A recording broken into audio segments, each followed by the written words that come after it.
Halo Sobat Vivers, hari ini kita mau melaksanakan mock-up substansial PDP.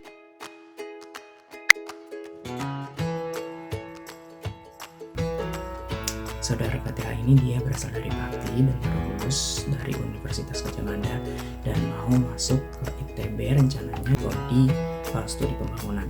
Yuk kita bareng-bareng kita lihat gimana progres Mbak Fatihah untuk mengikuti seleksi substansi nanti sesungguhnya. Oke, let's get it. Terdengar jelas, Kak. Oke, soalnya saya lagi di luar jadi takutnya agak kurang kondusif. Oke, kalau gitu untuk persingkat waktu, jadi malam ini adalah interview untuk seleksi substansi LPIB. Malam ini saya ditemani sama Kak Wahyu dari SAPPK. Jurusan apa ya, Mas? Saya lupa. Saya jurusan Perencanaan Wilayah dan Kota, Kak. Oke. Nah, kalau saya sendiri, saya dari FIPA Kimia. Kebetulan saya jadi moderator dan akan menemani Mas Wahyu malam ini. Nah, untuk skema interviewnya sendiri, nanti kita akan berjalan selama 20 sampai 25 menit per satu sesi. Nanti akan dibagi dua sesi, yaitu nanti satu sesi pertama bersama saya untuk yang umum, baru nanti sesi kedua dilanjutkan sama Kak Wahyu untuk yang berhubungan dengan akademik seperti itu. Oke, Mbak Fatihah, ada yang mau ditanyakan dulu sebelum kita mulai? Tidak ada, Kak. Oke, kalau gitu. Kalau gitu Kak Fatihah silakan untuk memperkenalkan diri dulu. Oke. Bismillah, Assalamualaikum warahmatullahi wabarakatuh. Terima kasih Kak Karina telah mempersilahkan saya untuk memperkenalkan diri. Perkenalkan, nama saya Fatihah Decia Nugraha Dias, biasa dipanggil Fafa. Saya merupakan lulusan Geografi Lingkungan Universitas Gadjah Mada pada tahun 2023 ini.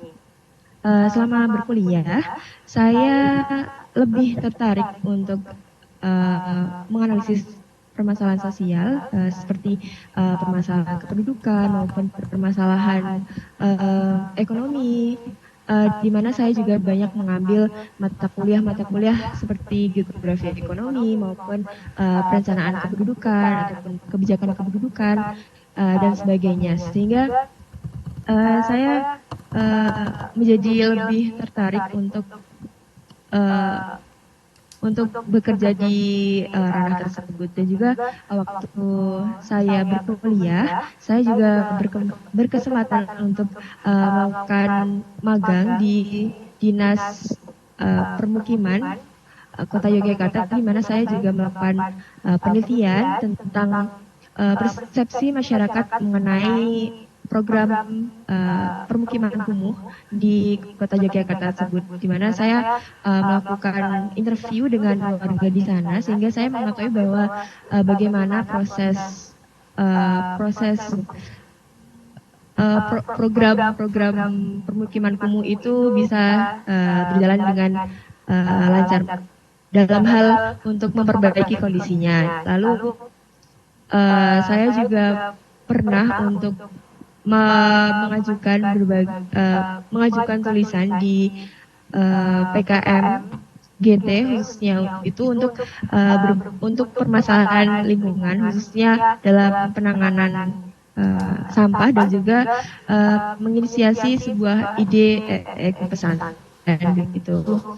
Pada saat saya berkuliah di semester 8 kemarin, saya juga mengadakan di program studi saya mengadakan kuliah kerja lapangan, di mana mengambil tema tentang analisis daya dukung dan daya tampung lingkungan berdasarkan jasa ekosistem DAS, di mana saya juga pada waktu tersebut menjadi ketua kelompok dari sebuah kelompok DAS, di mana kami 5 hari di sana di Semarang untuk menganalisis mengenai daya dukung dan daya tampung lingkungan DAS tersebut. Lalu untuk di akhir masa kuliah saya juga mengadakan penelitian untuk tugas akhir yang bertopik tentang gentrifikasi di Kota Yogyakarta, di sebuah kelurahan di Kota Yogyakarta, di mana saya menganalisis bagaimana perkembangan fenomena tersebut terjadi di wilayah tersebut dan apa saja faktor yang menyebabkan proses itu dapat terjadi. Nah, dari pengalaman saya selama berkuliah, kurang lebih selama 9 semester tersebut, saya menjadi lebih tertarik untuk mendalami isu-isu sosial, terlebih yang berkaitan dengan kebijakan. Lalu hal yang juga membuat saya semakin lebih concern terhadap isu ini juga sewaktu saat perkuliahan juga, dosen saya pernah mengajarkan, pernah mengisi di suatu sesi perkuliahan di mana beliau menjelaskan tentang penelitian beliau terkait dengan kebijakan pendudukan di Indonesia, di mana pada waktu itu saya juga bertanya kepada beliau mengapa setelah ada penelitian yang telah dilakukan oleh Bapak maupun peneliti lain, mengapa dalam realisasi kebijakannya itu masih kurang tepat begitu. Mungkin ya begitu, lalu dosen saya menjawab bahwa tugas seorang peneliti maupun dosen itu dalam lingkup meneliti saja, meneliti bagaimana hal-hal yang mungkin bisa terjadi maupun beliau memberikan rekomendasi yang menurut beliau sesuai. Namun dalam lingkup kebijakan itu tergantung pada pemerintah. Nah, dalam hal itu membuat saya berpikir bahwa ternyata pemerintah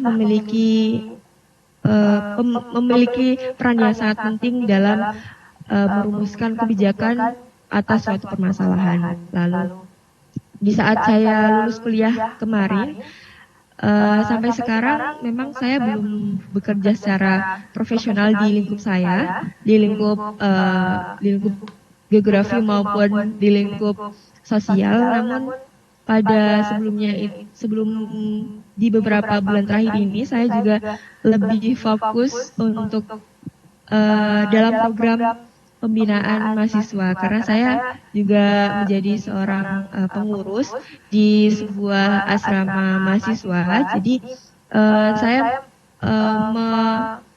memfokuskan diri saya untuk terlibat aktif dalam proses pembinaan mahasiswa.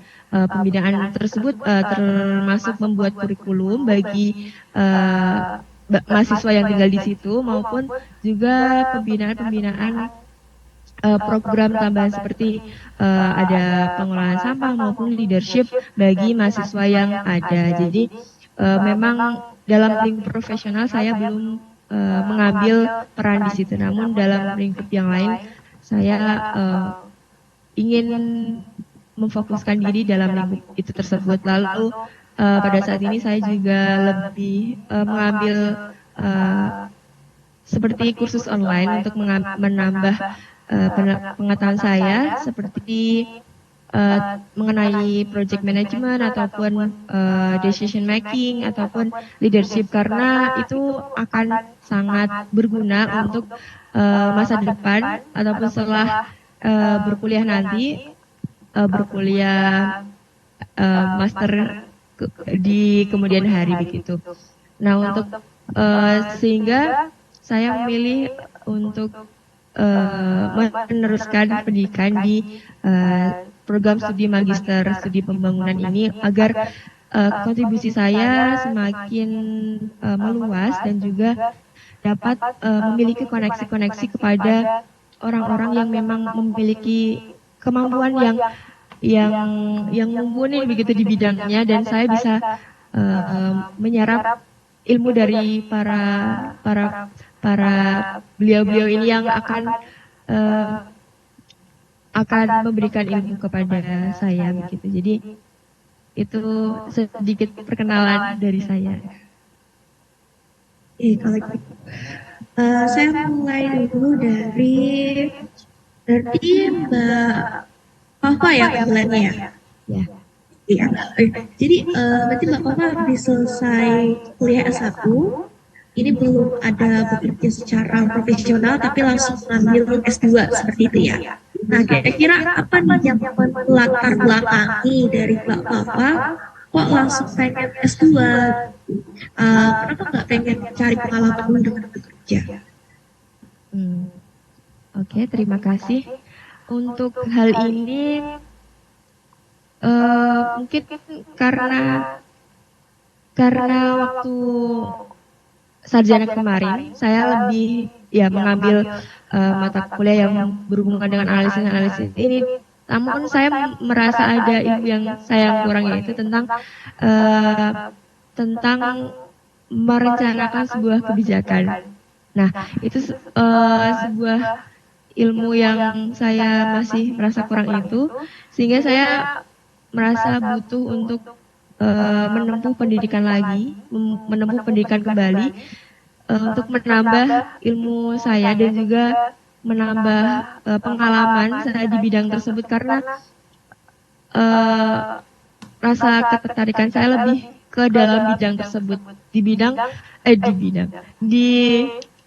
dibandingkan dengan dibandingkan dengan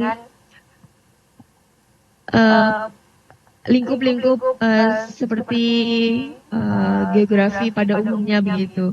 Karena saya kurang tertarik untuk mendalami ilmu-ilmu geografi pada umumnya, seperti misal teman-teman saya ada yang di GIS ataupun pemrograman peta maupun yang lainnya, sehingga saya lebih mencari ilmu yang lebih banyak dan juga menambah pengalaman saya, dan juga mungkin S2 ini juga rencananya akan saya ambil tahun depan, sehingga masih ada waktu sekitar 1 tahun ke depan ini untuk saya mungkin akan menambah pengalaman di bidang kebijakan, namun dalam lingkup yang lebih sederhana begitu, ataupun dalam hal yang lainnya, namun bisa menambah pengalaman saya.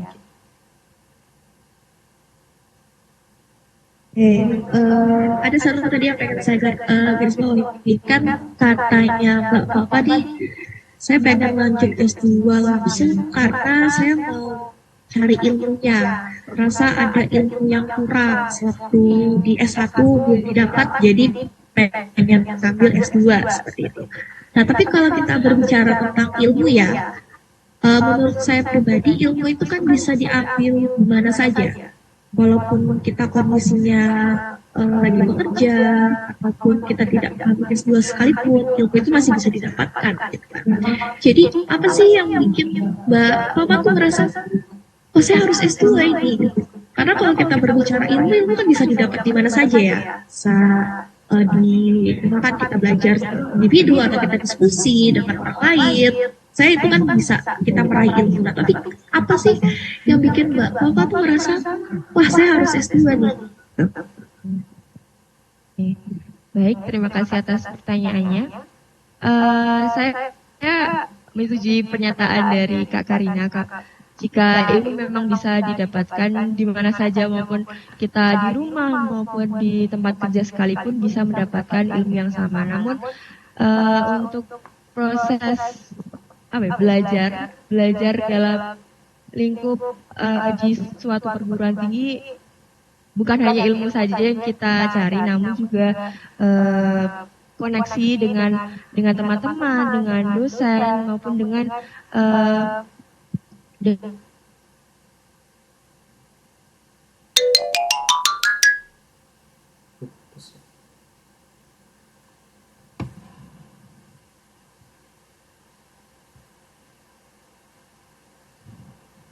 mungkin kesannya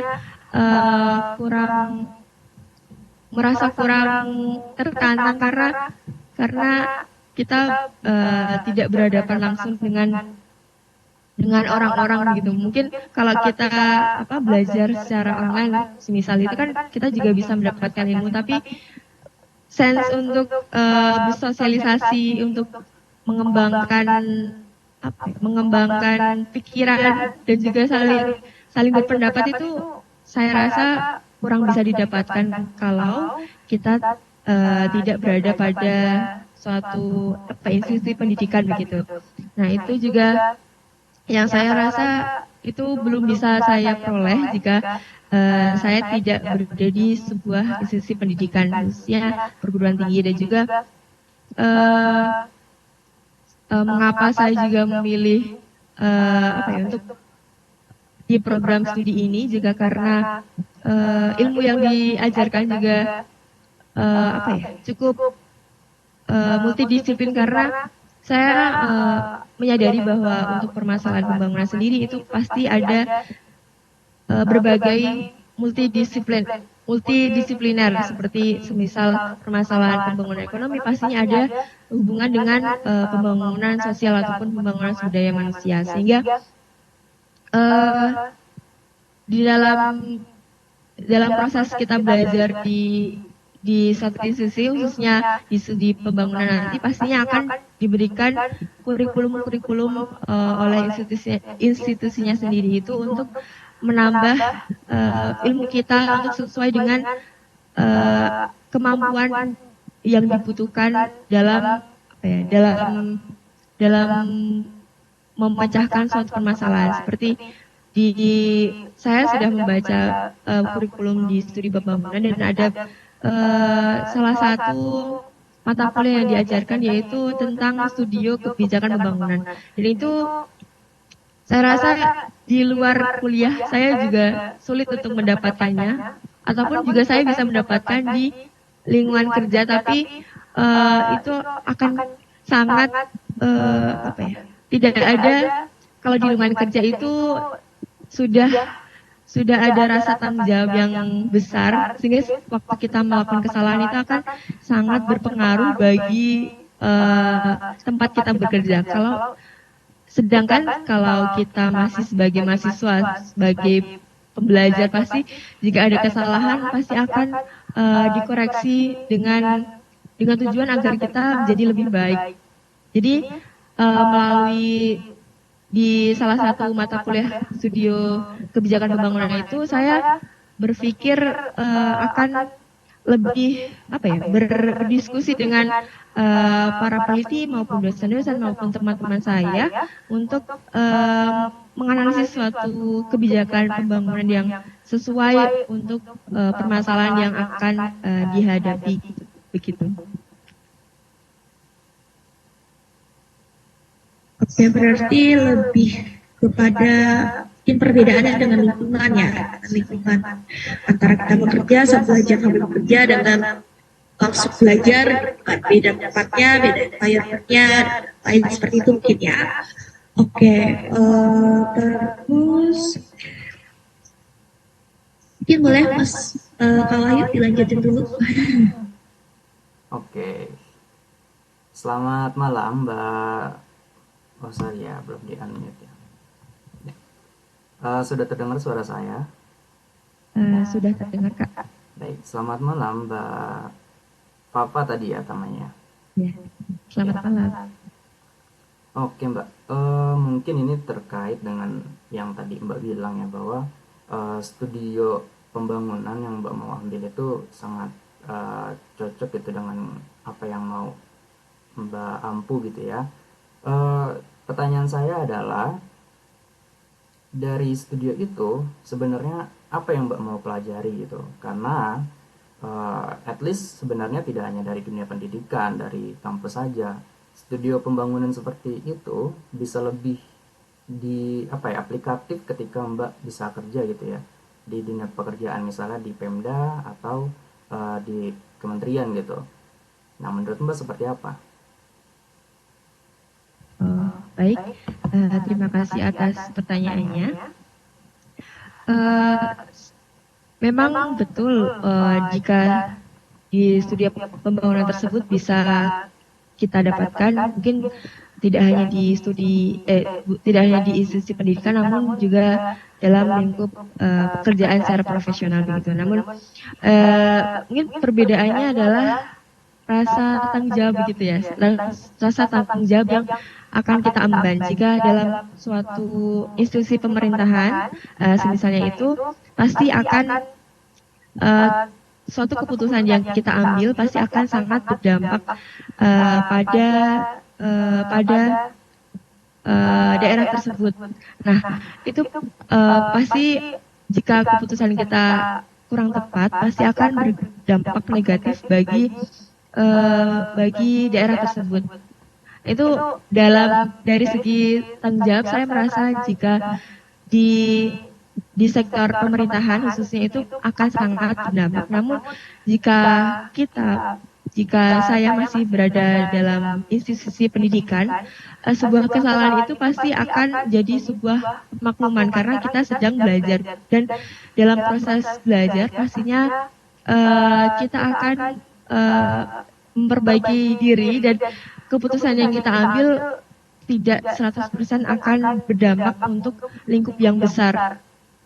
Mungkin kita akan lebih berdiskusi dengan pemangku kebijakan yang ada, tapi lebih ke saran-saran ataupun lebih untuk memperbaiki diri kita, bukan untuk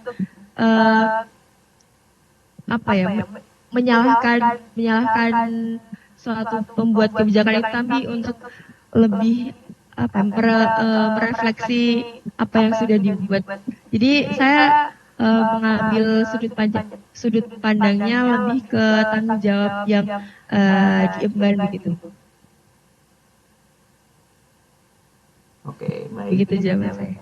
Ya, terkait dengan studi Mbak gitu. Kira-kira nanti untuk judul tesisnya Mbak mau ngambil apa ya? Sama pembimbingnya mungkin sudah ada atau belum? Ya, terima kasih atas pertanyaannya.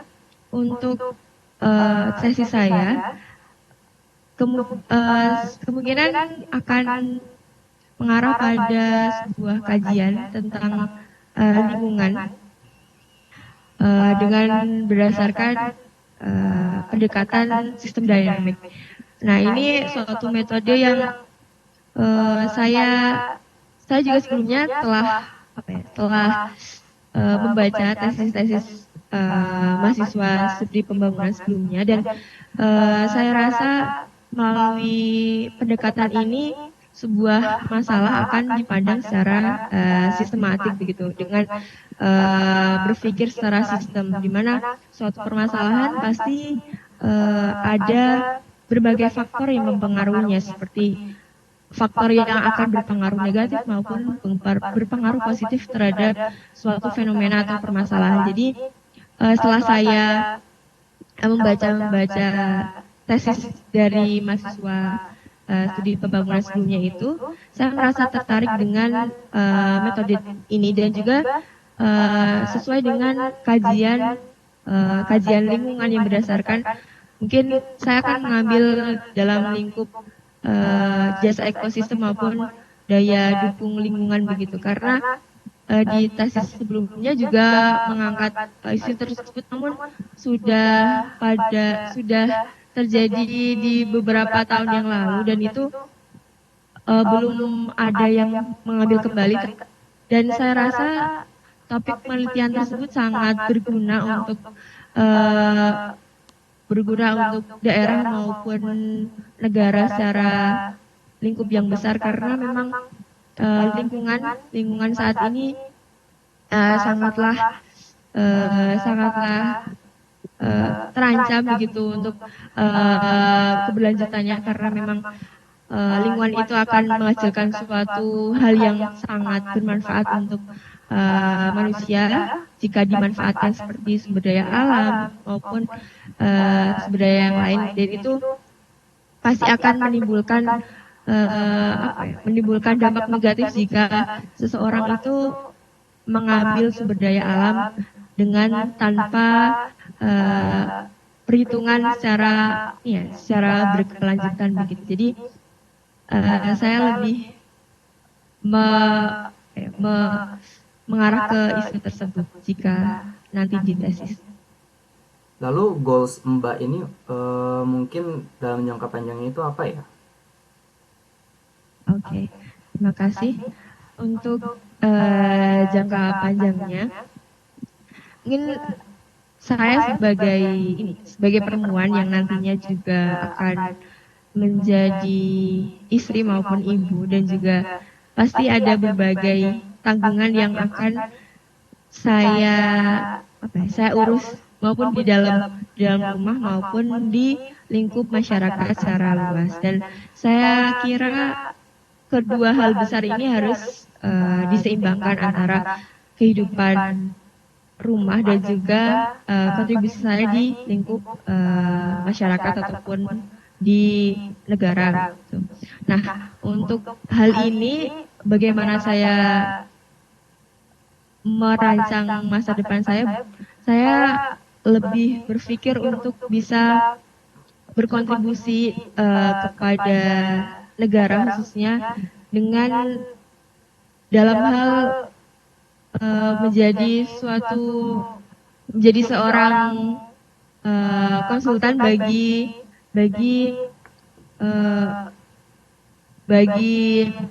konsultan bagi perencanaan pembangunan nantinya, yang dimana dalam proses berkuliah nanti saya akan lebih mendalami tentang metode sistem dynamic ini, di mana saya pernah menelusuri bagaimana sistem dynamic ini dan komunitas sistem dynamic ini di Indonesia, dan saya pikir itu masih cukup sedikit jumlahnya, sehingga saya ingin memperdalam metode ini, sehingga dengan saya bisa menjadi orang yang menjadi orang yang mempunyai kualitas yang baik di metode ini, maka ilmu saya akan sangat bermanfaat untuk perencanaan pembangunan, meskipun saya tidak bekerja secara dalam rentang yang panjang begitu. Tidak meninggalkan keluarga secara dalam waktu yang panjang. Gitu. Oke, baik, berarti menjadi seorang perencana ini ya, Mbak. Tadi apa konsultan ya? Menjadi konsultan ya, Mbak ya. Kalau Mbak udah jadi konsultan nih, gimana nih pendapat Mbak tentang pembangunan ibu kota yang baru nih, KN di Indonesia gitu kan, sekarang lagi marak-maraknya gitu. Mbak memposisikan diri Mbak itu seperti apa di situ? Ya, baik, terima kasih. Saya baca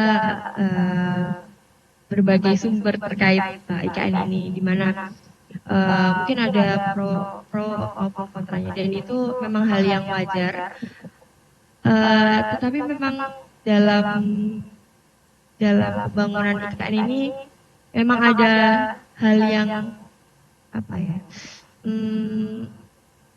yang kurang untuk dianalisis secara mendalam, mungkin dari segi keberlanjutan lingkungannya begitu. Karena jika dilihat dari geografisnya, dari geografisnya terutama, itu merupakan wilayah yang sering banjir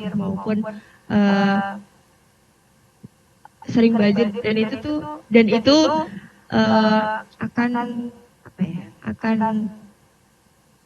sangat tidak nyaman untuk sebuah ibu kota baru. Dan juga wilayah Kalimantan juga wilayah yang kita jadikan sebagai wilayah hutan begitu, dan akibat dari pembangunan ikan ini sehingga banyak hutan yang harus ditebang gitu. Nah, dari segi keberlanjutan lingkungannya, saya sebagai orang yang akan menjadi konsultan lingkungan, saya sebenarnya memandang hal itu kurang tepat dari segi pemilihan lokasinya, karena memang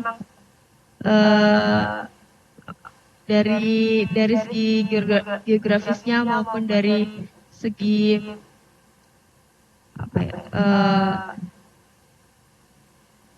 dari geografisnya dan juga dari apa ya, itu sih, dari geografisnya itu kurang tepat dan juga akan mempengaruhi berbagai hal gitu. Jadi saya memandang pembangunan IKN itu kurang tepat dalam segi pemilihan tempatnya. Namun dari segi kebijakan pembangunan IKN itu memang harus dilakukan karena memang Jakarta sendiri Jakarta sendiri sudah terlalu overload untuk berbagai hal dan juga banyak terjadi bencana alam seperti banjir maupun rob, dan juga kondisi Jakarta juga semakin turun tanahnya karena memang pengambilan air tanah yang sangat masif, sehingga itu juga akan dalam jangka panjang juga akan berdampak negatif bagi Jakarta sendiri. Dan memang pembangunan IKN itu harus dilakukan, namun dari segi analisis lingkungannya sebaiknya memang harus diperhatikan secara bagus karena akan berdampak pada jangka yang panjang dan harus memperhatikan berbagai faktor yang akan mempengaruhi suatu ibu kota negara sendiri. Terima kasih. Berarti kebijakan pemindahan ibu kotanya salah dong, Mbak? Nggak tepat berada di sana ya? Menurut saya, berdasarkan informasi yang saya dapatkan dan saya baca, itu kurang tepat begitu. Posisi yang tepat kira-kira di mana, Mbak? Kalau ada pemilihan ibu kota baru gitu, seandainya tidak di Jakarta lagi. Untuk hal ini saya belum begitu mendalami untuk membaca secara lebih luas lagi, sehingga saya perlu untuk membaca sumber yang terkait begitu. Oke, baik. Saya tadi melihat ya Mbak ya, terakhir kali Mbak di kampus itu mengerjakan kegiatan gentrifikasi di daerah mana Mbak? Jogja ya? Di Kelurahan Kriten ya. Oh ya. Nah itu bisa nggak sih diceritakan lebih detailnya kira-kira di situ ngapain aja terkait gentrifikasi itu Mbak? Terima kasih. Jadi penelitian tugas akhir saya mengenai gentrifikasi di Kelurahan Kriten dan determinannya, di mana di wilayah tersebut terdapat tanda-tanda yang menunjukkan bahwa wilayah tersebut telah mengalami gentrifikasi, sehingga saya meneliti lebih dalam lagi sebenarnya apakah benar apakah ada gentrifikasi di situ atau tidak begitu. Jadi penelitian tersebut dilakukan dengan metode wawancara mendalam, di mana saya mewawancarai sekitar 11 orang, di mana ada ketua RW maupun pendatang di wilayah tersebut, di mana wawancara mendalam ini bertujuan untuk mengetahui informasi-informasi yang akan digunakan untuk analisis gentrifikasi ini, sehingga dapat ditemukan sebenarnya gentrifikasi di wilayah ini itu termasuk pada tahap yang mana. Jadi menurut sumber yang saya baca bahwa gentrifikasi ini merupakan fenomena di wilayah perkotaan biasanya, di mana warga penduduk lokal bisa berpindah tempat karena ada warga pendatang yang berpindah ke lokasi tersebut begitu. Jadi dan proses itu juga tidak serta-merta terjadi begitu saja dan ada prosesnya, sehingga saya meneliti bagaimana proses-proses yang terjadi dari proses awal maupun proses selanjut dari gentrifikasi itu sendiri. Menurut sumber yang saya acu, di proses gentrifikasi itu ada dua tahap, yaitu tahap awal dan juga tahap lanjut, di mana masing-masing tahap itu memiliki indikator tertentu, sehingga dalam penelitian ini saya meneliti apakah indikator-indikator dalam setiap fase ini terjadi di kelurahan Klitren ataupun tidak, sehingga dapat diketahui sebenarnya gentrifikasi di kelurahan Klitren ini sudah terjadi pada fase awal maupun fase tahap lanjut begitu. Dan juga selain itu saya juga meneliti faktor-faktor determinan atau faktor-faktor pendorong apa saja yang menyebabkan proses gentrifikasi itu terjadi di kelurahan Klitren. Misal apakah kebijakan pembangunan yang diterapkan oleh pemerintah Kota Yogyakarta itu berdampak secara langsung ataupun tidak, ataupun juga dari segi ekonomi warga itu apakah berdampak atau tidak, sehingga saya meneliti hal itu agar nantinya dapat dicegah begitu. Jika kita tahu faktor apa yang menjadi penyebabnya, sehingga dapat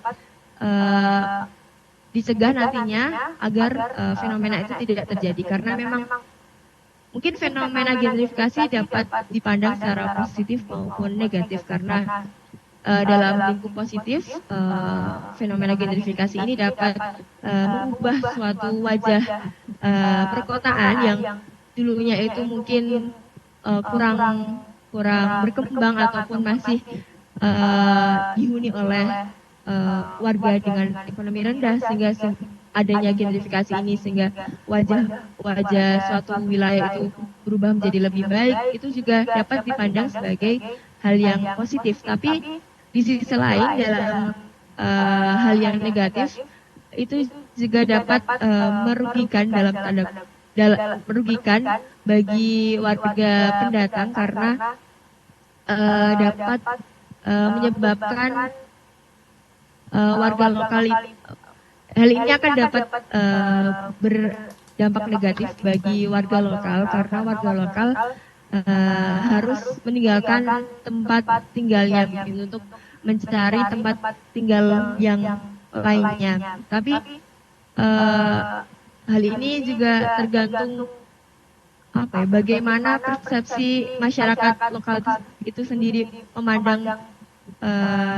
memandang suatu perpindahannya. Terkadang di penelitian saya juga mengungkapkan bahwa ternyata masyarakat lokal juga merasa diuntungkan karena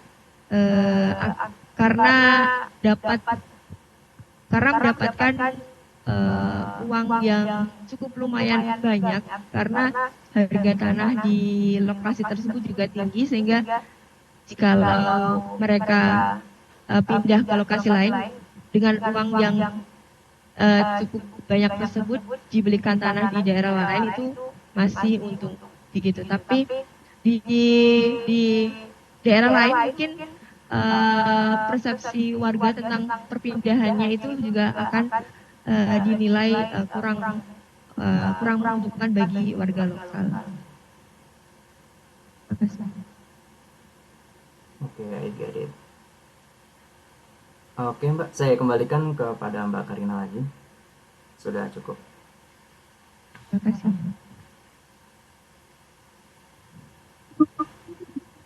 Satu pertanyaan terakhir dari saya. Kenapa LPDP harus menerima Mbak Fafa sebagai wordingnya LPDP? Baik, terima kasih atas pertanyaannya. Mengapa LPDP harus menerima saya sebagai wordingnya? karena saya memiliki pengalaman, karena saya memiliki semangat untuk berkontribusi bagi Indonesia dengan dibuktikan waktu semasa saya berkuliah, saya pernah mengajukan tulisan di PKM tentang isu lingkungan maupun maupun penelitian saya waktu tugas akhir itu yang mencoba untuk mengungkap fenomena yang ada di Indonesia, dan dalam 4 tahun terakhir ini saya juga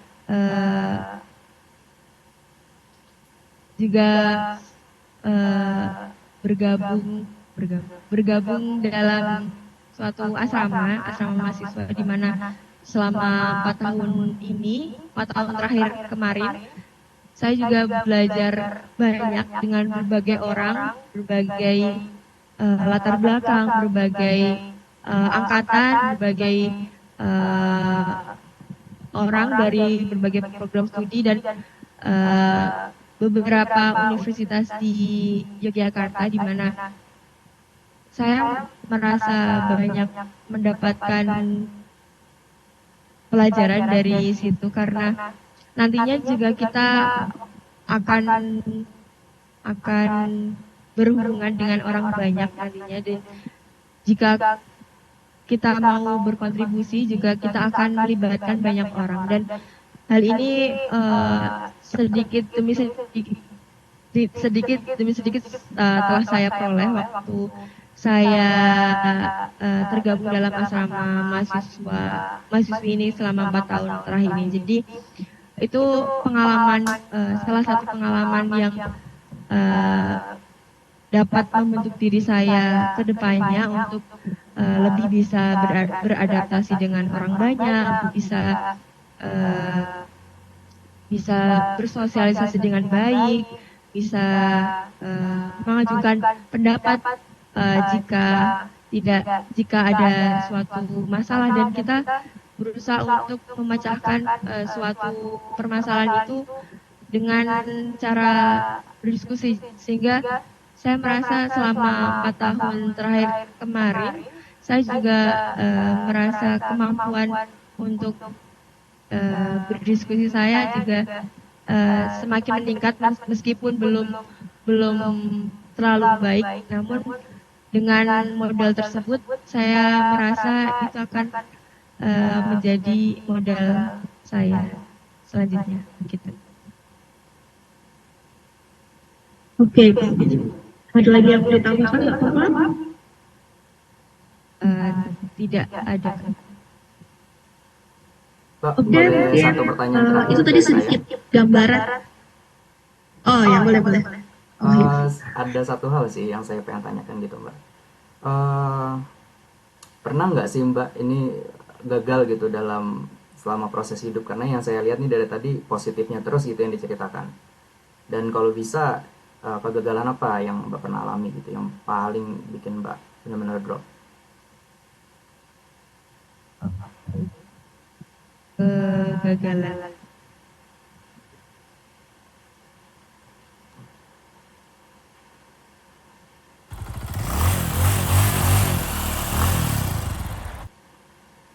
Maaf Kak, koneksi saya sempat terputus. Iya, nggak apa-apa. Oh ya, saya melanjutkan mencoba untuk menjawab dari pertanyaan Kak Wan.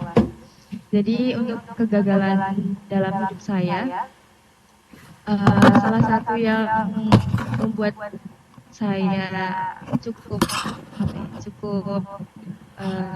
merasa bersalah itu saat saya menjadi seorang ketua dari unit KKN saya pada tahun 2021 lalu, di mana memang KKN saya dilaksanakan secara dalam daring, karena sewaktu itu masih dalam masa COVID, di mana eh, lalu juga saya menjadi seorang ketua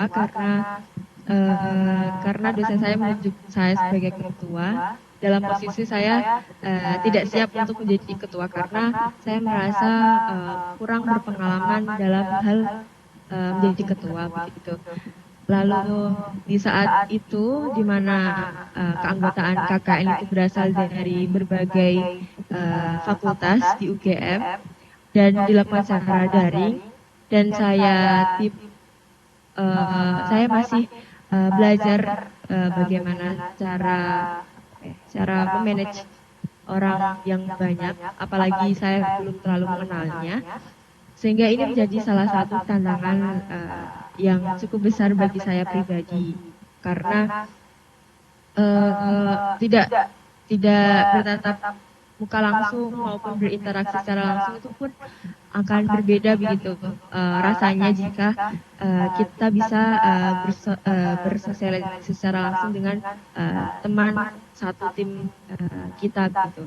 Nah, dalam hal ini pertemuan kita lakukan secara online begitu karena kita tidak diperbolehkan untuk ke lokasi KKN, sehingga kita melaksanakan segala koordinasi di online gitu.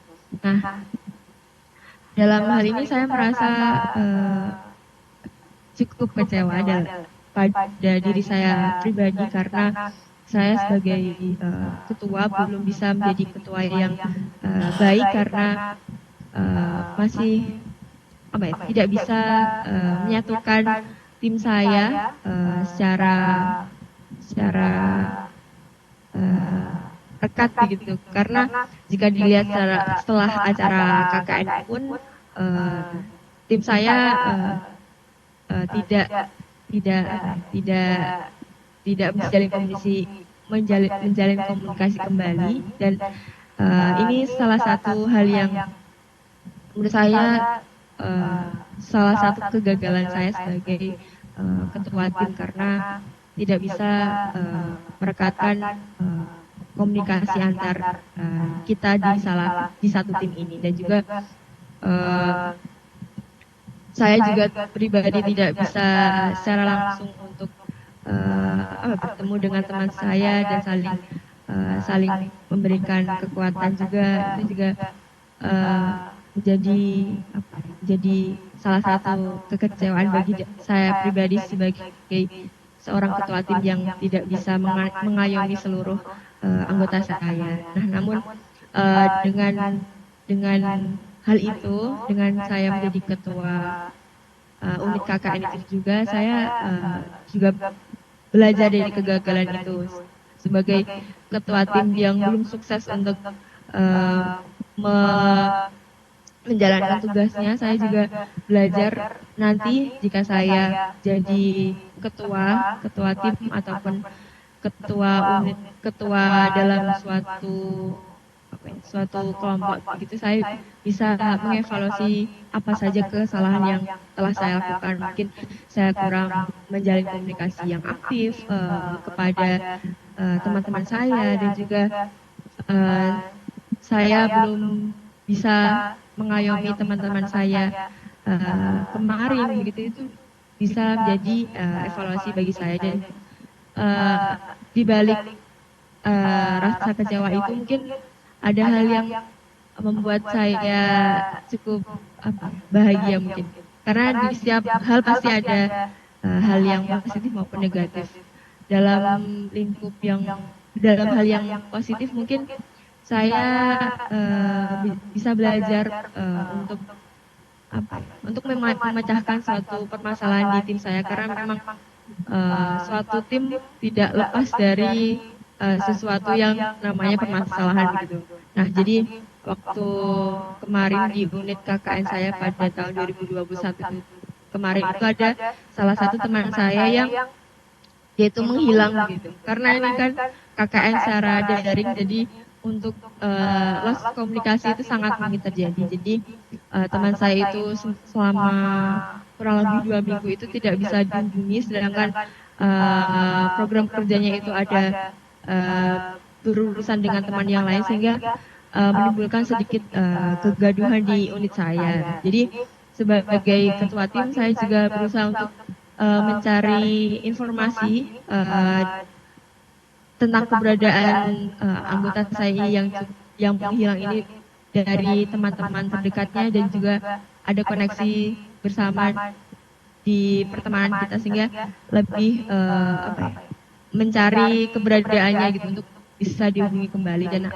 alhamdulillahnya dia bisa kembali dan pada akhir KKN ternyata ada hal yang dia itu bermasalah yaitu kekurangan jam kerja begitu. Jadi sebagai ketua juga saya merasa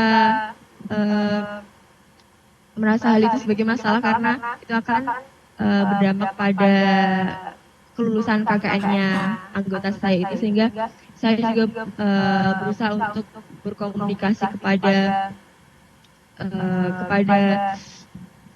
dosen saya agar teman saya ini dapat lulus KKN dengan lancar begitu sehingga semua unit saya bisa melanjutkan studinya dengan lancar dan alhamdulillahnya akhirnya jam kerjanya bisa diperbaiki dengan ada tambahan tugas begitu dan akhirnya semua unit saya dapat memperoleh hasil yang baik dalam KKN. Terima kasih. Oke, baik, terima kasih. Ya, Mbak Karina gimana? Oke, karena ini Zoom-nya kan tadi aku cuma setting 1 jam. Kita pindah ke Zoom yang baru dulu ya. Nanti saya kirim di via chat. Oke, kalau gitu kita lanjutkan sama sesi diskusi ya. Mungkin dari Kak Wahyu ada yang mau disampaikan tadi sepanjang interview gimana? Saya sih tadi nyatet ya Mbak ya selama sesi interview beberapa poin.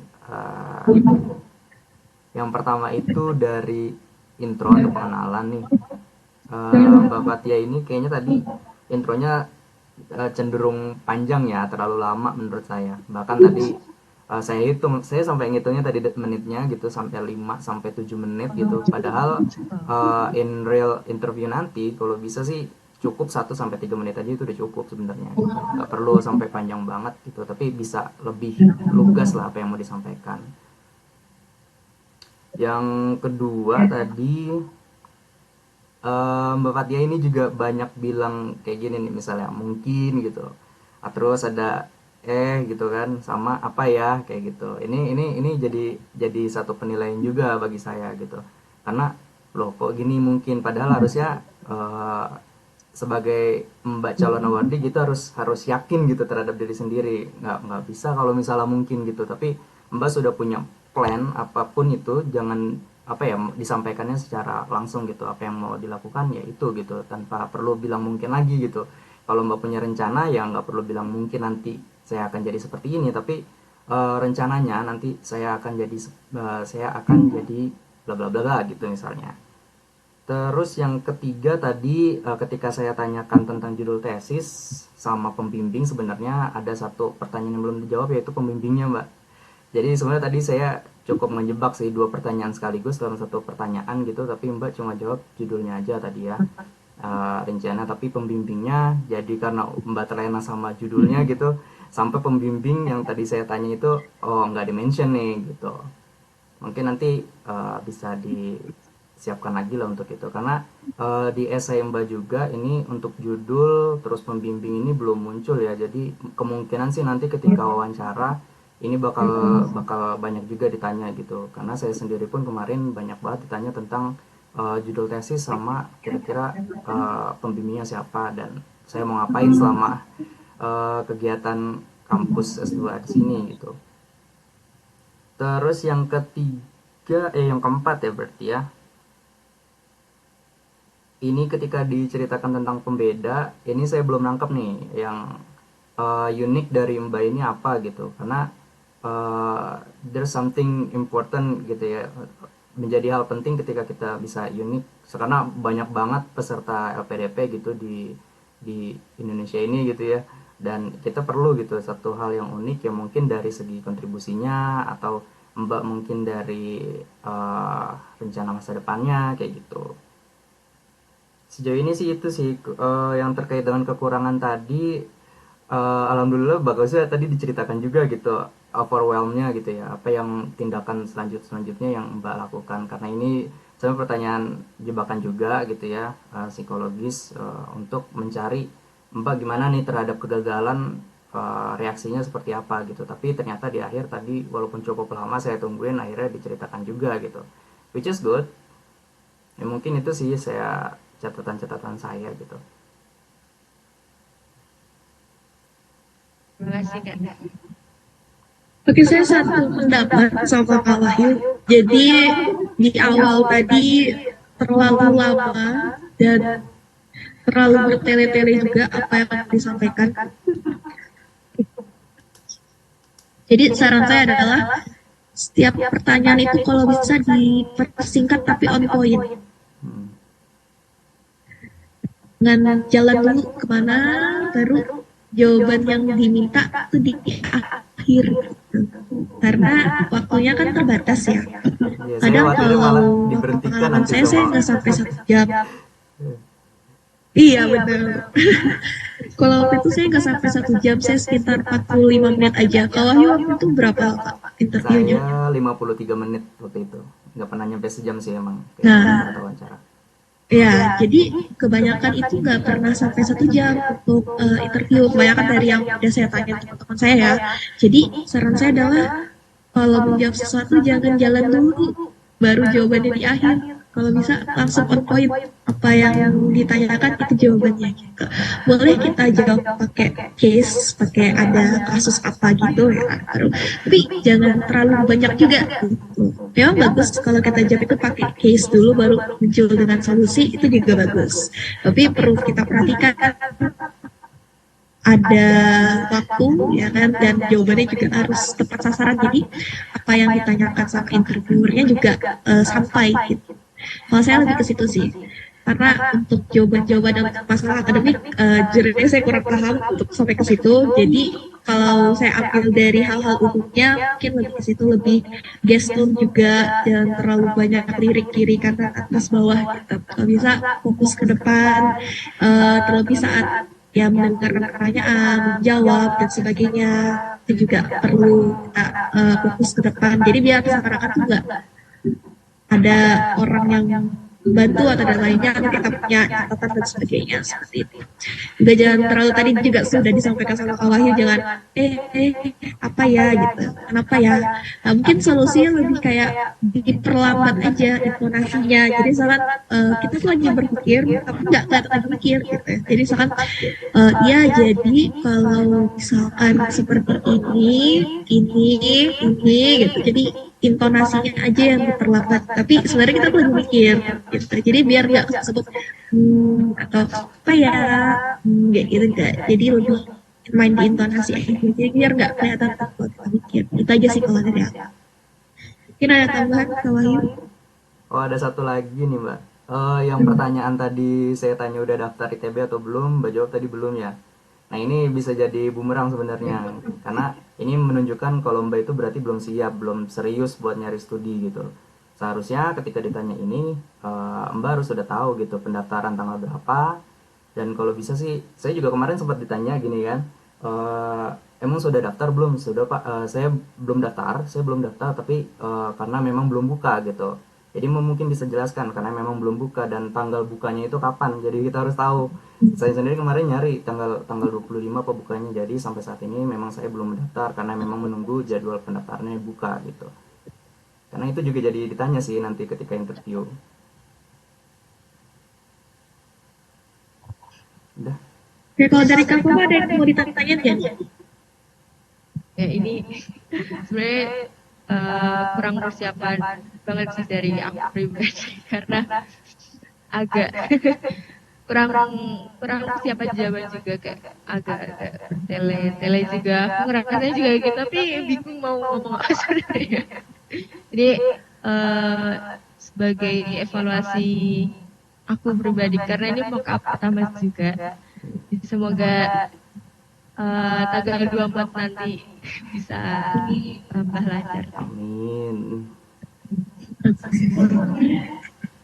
So ini sih lebih meyakinkan aja kalau ngomong, walaupun kita not sure juga sebenarnya. Ya Tapi walaupun kita nggak tahu intonasi tapi itu penting kan. betul. Ya. Walaupun kita nggak tahu Walaupun apa kita yang juga nggak terjadi yakin, tapi kalau selanjutnya. intonasi kita kelihatan yakin, nah itu biarlah. Karena tadi ada beberapa poin yang kelihatannya tuh sebenarnya kamu tuh tahu, cuman karena intonasi suaranya kayak nggak yakin, jadi akhirnya orang yang mendengar kesan jadi oh berarti persiapannya belum nih, ini belum nih gitu. Memang ada kadang ada hal-hal yang kita miss dalam persiapan gitu kan. Tapi menyikapinya itu biasanya kita main dengan mimik, dengan intonasi. Nah, itu hal-hal yang bisa menutupi kekurangan-kekurangan yang kita kadang lupa apa gitu. Sama on point sih tadi, lebih apa ya, saya nunggu jawaban intinya tuh lama gitu. Misalnya kayak yang tadi Mbak pengen 10 tahun ke depan apa rencana jangka panjangnya apa, saya nungguin Mbak lama banget nih kemana-mana dulu baru sebut konsultan gitu kan. Oke, saya baru dapat konsultan gitu. Karena jujur Mbak, ini yang saya lihat, saya juga cocokin juga sama esai Mbak gitu. Jadi karena di esai Mbak ini nggak ada rencana jangka panjangnya, itu masih abstrak gitu kan. Mbak belum ini nanti perlu dipersiapkan juga konsultan seperti apa yang mau gitu. Ini biar, karena takutnya nanti ditanya ketika wawancara gitu terkait dengan rencana 5 tahun 10 tahun ke depan Mbak mau ngapain. Kalau bisa sih lebih diperincikan lagi, misal 5 tahun pertama 2, 3, 4, 5 itu Mbak mau ngapain, dan 10 tahun Mbak mau jadi misal pembuat kebijakan gitu, atau konsultan tadi ya konsultan seperti apa gitu. Ini penting sih, karena nanti kemungkinan besar ketika di wawancara nanti seputar ini juga bakal ditanyain gitu, rencana Mbak, terus pengalaman kontribusi mungkin ya, yang saya belum lihat juga gitu. Karena LPDP ini kita tahu gitu ya, pilar-pilarnya salah satunya juga kontribusi, kesempurnaan di situ gitu. Dan ini menjadi poin penting juga, ketika kita punya kontribusi ya sebutin aja kontribusinya apa buat masyarakat terutama gitu ya. Jadi tidak melulu kegiatan yang emang abstrak gitu, tapi kita Mbak bisa ceritakan tentang pengalaman Mbak dulu. Kalau bisa sih tahu kapannya gitu, kapan di mana Mbak ceritakan aja semuanya gitu. Tapi harus dalam waktu yang singkat juga gitu. Jadi jangan terlalu bertele-tele sih. Terkait rencana, mungkin masukannya terkait rencana, terus sama yang tadi judul tesis, pembimbing, itu juga perlu dipersiapkan sih Mbak. Itu kemungkinan ditanya nanti. Terima kasih.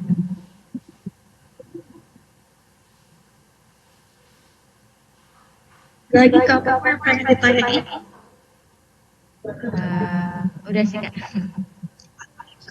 Semangat. Oke, mungkin itu aja dulu untuk malam ini. Semangat buat Kak Fatihah, semoga lancar, semoga hasilnya sesuai dengan yang diinginkan.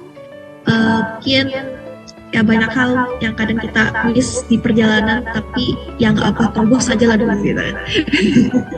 Urusan setelahnya ya kalian nanti. Yang penting percaya diri, tidak over juga, tapi percaya diri itu yang paling utama sih. Oke, mungkin itu aja dari aku, dari Kak Wahyu. Kurang lebihnya aku minta maaf. Ambil baiknya kita tinggalkan. Ya mungkin itu aja. Saya tutup. Assalamualaikum warahmatullahi wabarakatuh. Selamat malam. Oh iya, saya mau dokumentasi dulu ya. Boleh. Semangat Bapak. Makasih Kak. Tanggal 24 nah nanti ya wawancaranya. Iya. Iya. Oh masih ada kok. Oke, saya dokumentasi dulu ya. Oke. Oke, 1, 2, 3. Sudah ya? Oke, udah. Terima kasih banyak ya. Semoga lancar. Sukses buat Fatihah. Sukses. Terima kasih banyak Kak. Semangat terus Aduh, Mbak mau Fawa. mendengar. Ya. Ya, ya saya tutup zoomnya ya. Selamat malam.